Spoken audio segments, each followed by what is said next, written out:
Hey everybody, surprise, I have gone live and there we go. I can see the comments now. Uh, I'll respond to some comments, but even though I'm StreamYarding, I'm not going to have any political debates today. I'm trying to cover a lot of ground. Uh, so I've been covering like every presidential debate since a few elections ago, and I'm just going to give you guys a quicker, condensed version of my thoughts about this debate. In this one, this being the second one for the 2024 Republican primary, this happened on the 27th, which was 3 days ago, but I was busy and could not view it right away. It was actually hard to watch it after the fact. I think they were trying to hide it because it was such a shit show of people talking over each other. It didn't really put the Republican candidates in the best light. So you know, that being said, Donald Trump did not attend. I heard he went to some auto factory and had some astroturf people pretend like they were union workers for Trump when it wasn't even a union factory. And then he told them all that striking doesn't work, and that it's because they want to kill their jobs anyway because the electric cars are going to come and kill their jobs anyway. So striking won't work. So that's what was happening outside of this debate for context. Also, Asa Hutchinson didn't make it to the second debate because he didn't make the metrics because they choose these metrics based on whatever. I think it's a little fishy that him and Chris Christie were the only two that were really anti-Trump, and he's the only one that didn't make the metrics. Chris Christie would be a little bit harder to say that he didn't make the metrics because he's as popular as Ron DeSantis and Mike Pence, but Asa Hutchinson being cut off, at with this measure of how many supporters and donations you've got and all that. I feel like it was probably also to get another voice against Trump off the stage, because in the end, none of this debate really mattered if Trump's going to run again because he is the front runner. He's way more popular than any of the people on the stage, and this debate really doesn't matter if he's allowed on the ballot in every state, which there are, especially in my state of Colorado, there are 14th Amendment cases going on right now trying to get him off of the ballot for being a felon. Uh,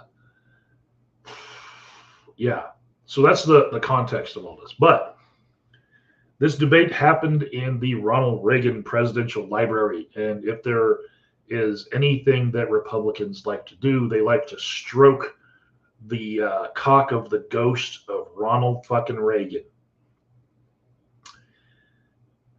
and forget everything that he was about, because there's a lot of quotes that you can find going around the internet right now that Ronald Reagan was about open borders, and none of this go to the border, lock it down, build a wall.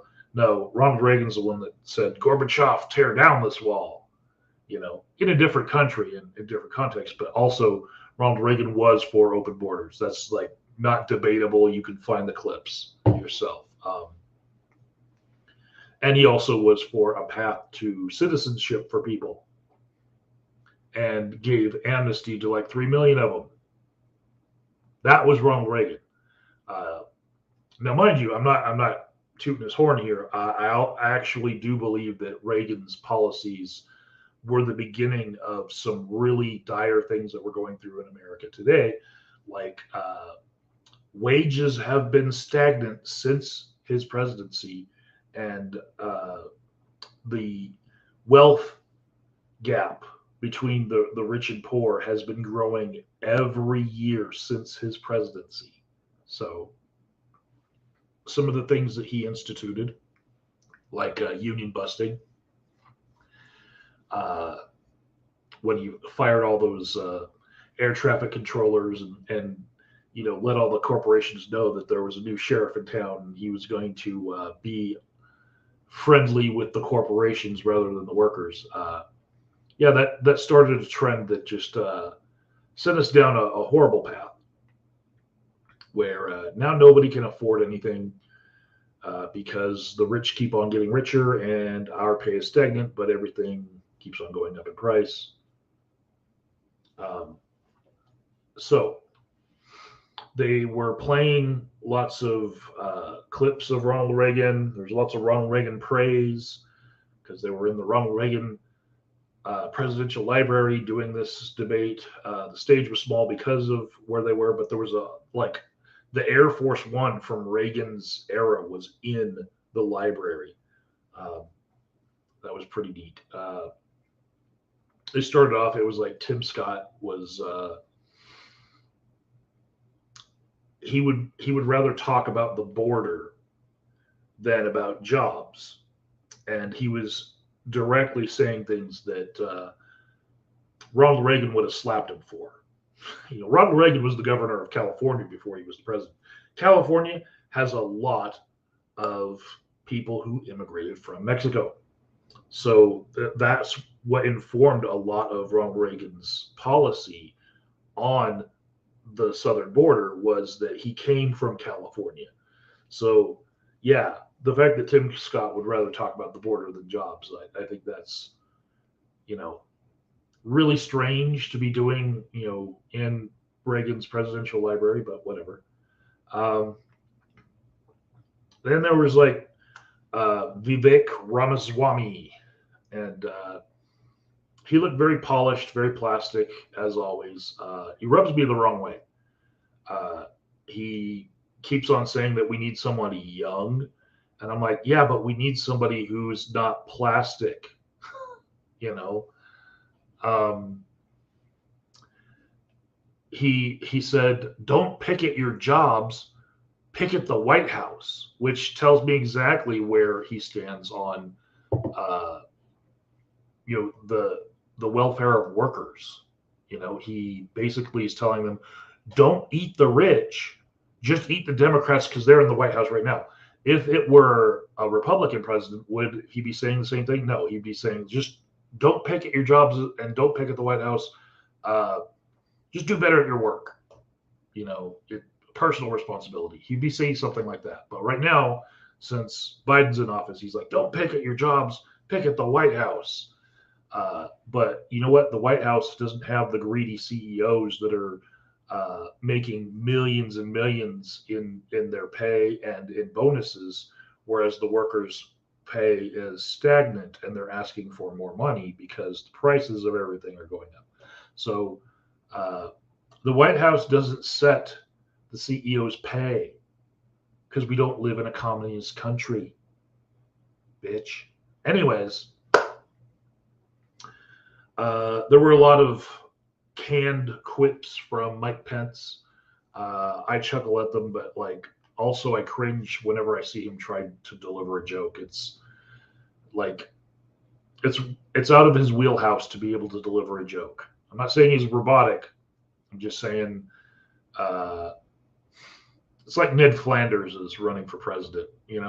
I have a lot of respect for what he did on January 6th because there was that whole crowd yelling, hang Mike Pence, and he did the right thing in the face of that.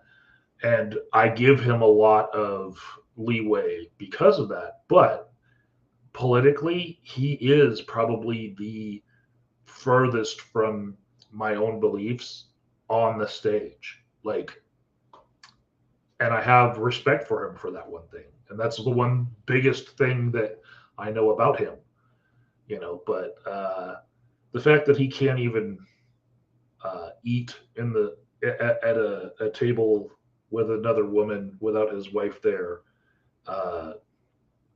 tells me everything that I need to know about his spiritual beliefs. He believes that men can't keep their dick in their pants and can't be trusted to just have a conversation with a woman without thinking carnally, and we owe it to our wives to never have any interactions with any women that they are not present for, because we could be cheating, like we're all Schrodinger's rapist, right? And at any possible moment that you're talking to a woman when your wife's not there, you're trying to get laid. Like that's his view of men, and he puts that on himself.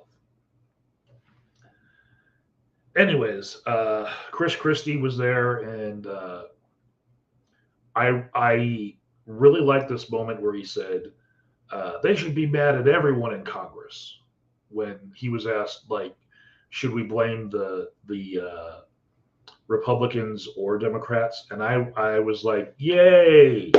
He's willing to take some of the responsibility for his party and also point at the other party. Like, yes, they are all there to do a job and they should get it done. And right now, as I'm doing this live, I think they might be trying to kick the can down the road for another 45 days before the government shuts down. So, yeah, not really doing the best job, but I hope the government doesn't shut down, because that hurts a lot of people, the little people. It doesn't hurt congressmen because they still get paid.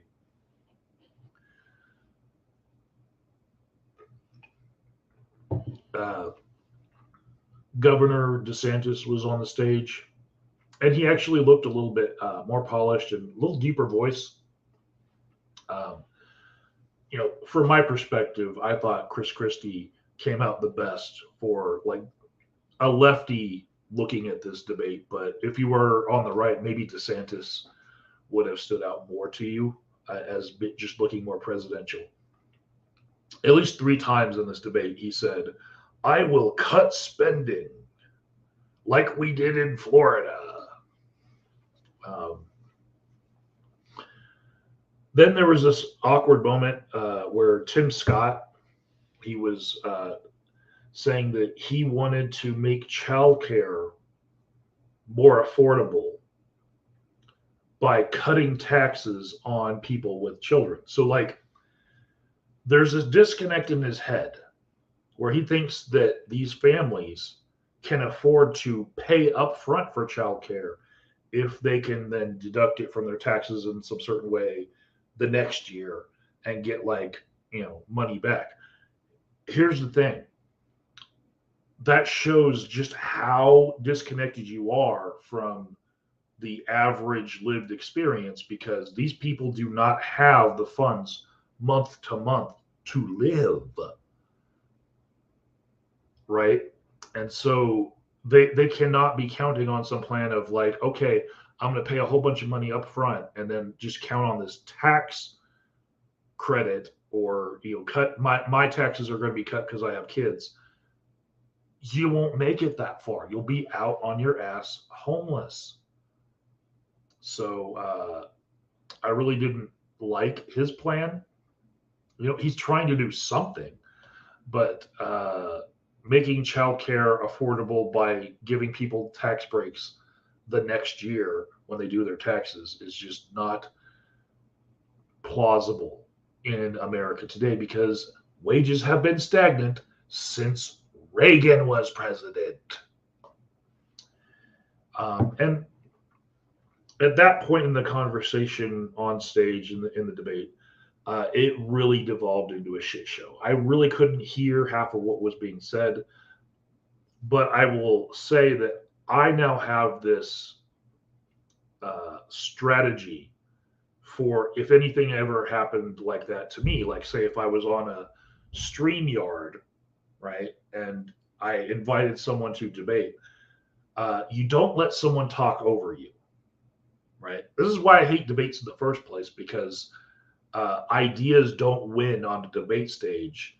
People with better ability to manipulate the debate into their favor are the ones who win, and their ideas coattail on their ability to talk over everybody else on the stage. And so what happened here? Um, there were some people who, when they got interrupted, they would stop what they were saying. They would continue on maybe three, four more words, then try to repeat themselves again. And then the stronger person would then uh, just keep on talking, and then that person would quit, waiting for a turn, and then like the moderators would say, okay, let's move on, and they never got to speak. So what I'm saying these people should do, and I will do myself, even in my own debates on my own channel or on other people's channels, is keep talking. Just say whatever it is you're going to say, even if you are underneath the voice of the other person, because people might rewind it. And if they're wanting to know the point that you are going to make, they'll still be able to suss it out underneath the voice of the loudmouth, right? Just keep stating your point. Do not get interrupted by somebody who is manipulating the debate stage, by manipulating the time that they get to speak to be more in favor of them, by taking your points and interrupting you so that you can't make your points, and they can only make their points, because they're louder than everyone. Strangely, though, in this debate, there were some times where the loudmouth got also interrupted by a different loudmouth. It's like their energy levels fluctuated throughout the debate. So, really, the shit show that it was, like, the moderators were like, "Please be respectful of our time," So, I found Chris Christie still attacking Trump, like, at any chance that he got, to be humorous, because I love to see Trump get jabs at him, but also I still remember Chris Christie standing beside Trump for a bit of the Trump administration, and it's hard for me to forgive that. There are people of character that left the Republican Party and left politics altogether because of Trump and the Trump era. But I have a lot more respect for those people that I disagree with, like, say, John Boehner, right? Tim Ryan, those guys, who just decided, fuck this shit. We're not down with fascism, you know. But Chris Christie was a party to it for a while. He was, and a lot of them, like, when I'll just say that if Trump spoke ill of your wife, maybe it's not a good look for you to continue to support him. If Trump says that your father helped assassinate JFK, maybe you should not support him publicly. And even Mike Pence, who was on that stage, if Trump sent an angry mob chanting "Hang Mike Pence" to the place where you're at, maybe distance yourself a little bit from Trump more than what you're doing, and don't be flouting the fact, like, hey, that was my running mate back then, and I served with him, and these were positive things that we did together. Like, yeah, and then he tried to fucking kill you. Quit being a bitch about it and just, like, distance yourself and say, I'm not that guy. We did some good things, and I'll take credit for that, but, like, don't fucking associate yourself with him anymore after he fucking tried to kill you. Fuck. This is why I like watching these debates, because the shit show that they have turned into is better for me than, like, watching Survivor or Jersey Shore, and there's more at stake, the whole world. Anyways, next I watched a whole bunch of Republicans being tough on immigration. and also doing so to a Telemundo host who was asking the questions. And she had a very heavy Latina accent, and that was just so cringy, you know, to watch them all talk about how they would be tough on immigration in Reagan's presidential library when he was completely not with that sort of rhetoric, to a Telemundo host who's got to like report back to people who are very like close to the generation that crossed the border, or like maybe she's going to be broadcast in Mexico. Like, fuck. It's it was cringy. Um, and more just shit show of people talking over people. If you've heard and haven't watched the debate, but you heard that it was a whole shit show of people talking over people. That's what it was. Like, it devolved at many different times. They talked about crime, and no shock, all of them want to be seen as the person who's tough on crime, and they'll tell you, be it North Dakota or Florida, wherever it was that they were tough on crime, the toughest. You know, that's what Republicans like to be seen as, tough on crime.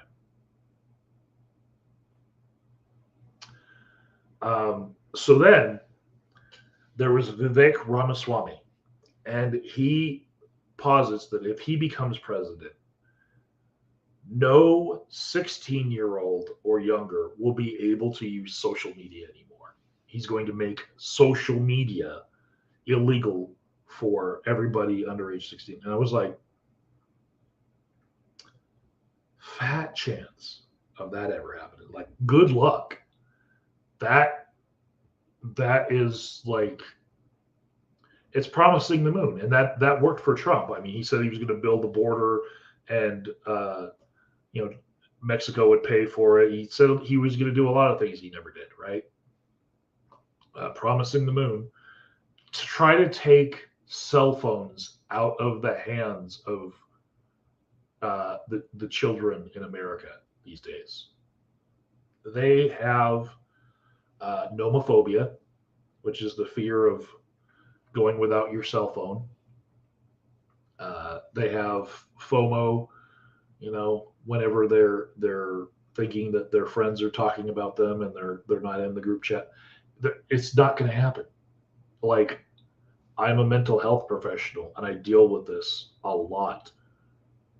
They are addicted to their cell phones, and you are not, by presidential decree, by any stretch, going to keep them from using social media. That it'd be impossible. Like, parents have been trying and they fail. They'll find a way to get around anything you do. Technology's here to stay, and you have to adapt. You can't just take us back to the Stone Age. I know this is like the Republican thing to think, is that we can just roll back everything to back when we have this nostalgia for when life was good. But no, because of Ronald Reagan, we have these problems that we cannot just go back, 50 years and fix by just like rolling back all the technology that we've already like rolled out. Once Pandora's box is open, you can't stuff it all back in. They know of a world that is better with social media in it, in their minds. So they're going to find that social media and porn. So then Vivek Ramaswamy was he was saying that instead of psychiatry, what we need is mental health funding, right? And for a second there, my ears perked up because, I'm one of those talky therapists. I'm not a prescriber. I don't sling pills. I'm an addiction counselor too. And so I'm listening to him, and then all of a sudden he says, we need faith-based mental health programs. So no psychiatry, no licensed mental health professionals like me who might wear a T-shirt with uh, you know, a Ghostbusters movie that everybody panned as being too feminist. No, what he wants is everybody just talk to your priest or your pastor for mental health care, and we're going to use government funds to fund them treating their flocks. Faith-based programs that take the God and inject it into the people, even though we should have a separation between church and state. And he should understand this as a presidential candidate. Uh, yeah.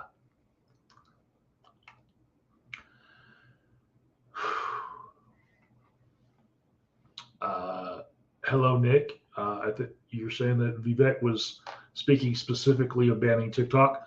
Yeah, they really hate TikTok. Both sides of the aisle hate TikTok in Congress, but Vivek was actually saying all social media at that point. Um, Nick says the right has no problems with authoritarianism when they're the authorities.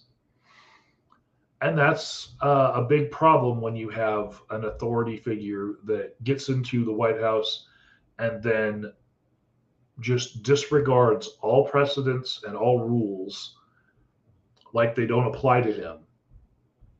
And now we cannot get everything back in the box. Now we have a president who, from the left, signs a whole bunch of executive orders when Congress can't get things done. And he was hesitant to do that at first, and then you know things have devolved into what they are. We have gridlock in Congress, so he's writing his executive orders that even he knows that should be Congress's job. Uh, Nick thinks that Vivek is leaning heavy on Christian views because the right sees him as a Hindu. Um, if they're seeing what I'm seeing, they also see him as plastic and completely fake. Um, ugh, it just gives me the heebie-jeebies. Anyways, I'm not down with his idea that we should have faith-based programs funded by the government in place of, say, evidence-based, science-based treatments for people, using medicine that is proven to work, techniques that are proven to work.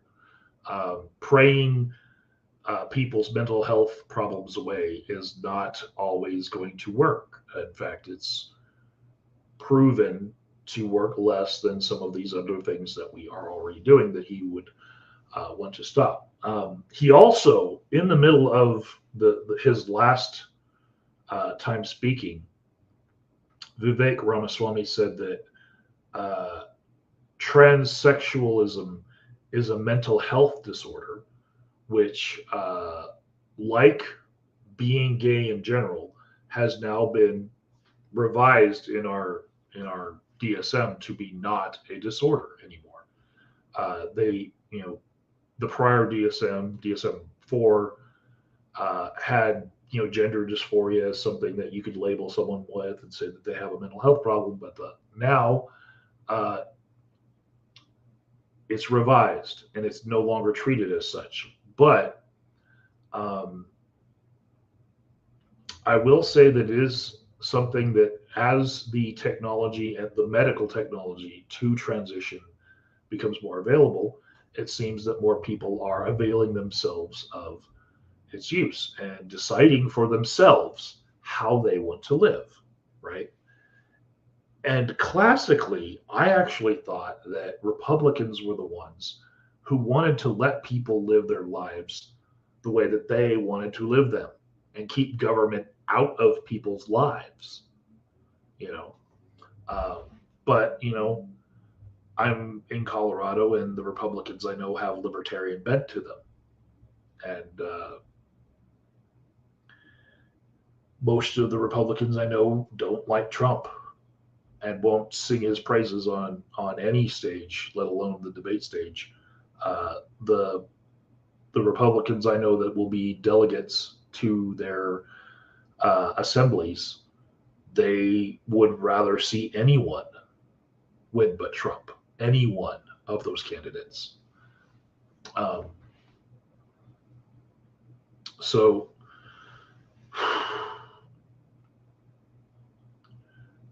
Mike Pence said something else that didn't rub me the right way. When they're talking about like states' rights and they talk about all this funding that has been nationalized, and he's like, "Oh, well, I'll make it into give all the federal program money back to the states." One problem with that is that we have states that are uh, more profitable and pay more in taxes. Those are usually the blue states. And then the southern red states are the ones that actually take more from these federal programs than their state has in taxes paying into the program. So if you're just going to turn around and give states back the money that they put in, then a lot of states would lose a lot of funding right away. And those blue states, they often mismanage the funds from their intended purpose. And that's exactly what Mike Pence wants. They're like, this is not like he's hiding this. But if you look at dollar for dollar assistance, like if the federal government gives a state this much money for, say, welfare recipients to get dollars in hand benefit, you can see some states that divert the funds from TANF and welfare and whatnot, and from SNAP assistance, food stamps and whatnot, and they put it into like job training programs and whatnot. That's what he wants to do. And I'm saying, look at the states that like to do that, and they're more individualistic and touting that you need to have personal responsibility.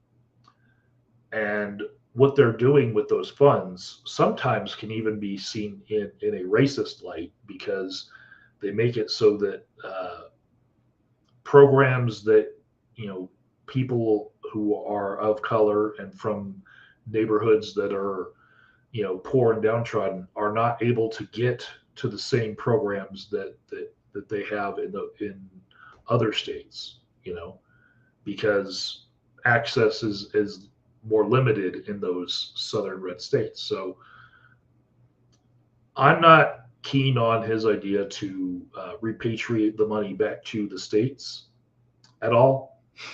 I think the reason why we nationalized a lot of these programs was to make sure that we protect the poorest of us, and give people dignity on a more even playing field. Um,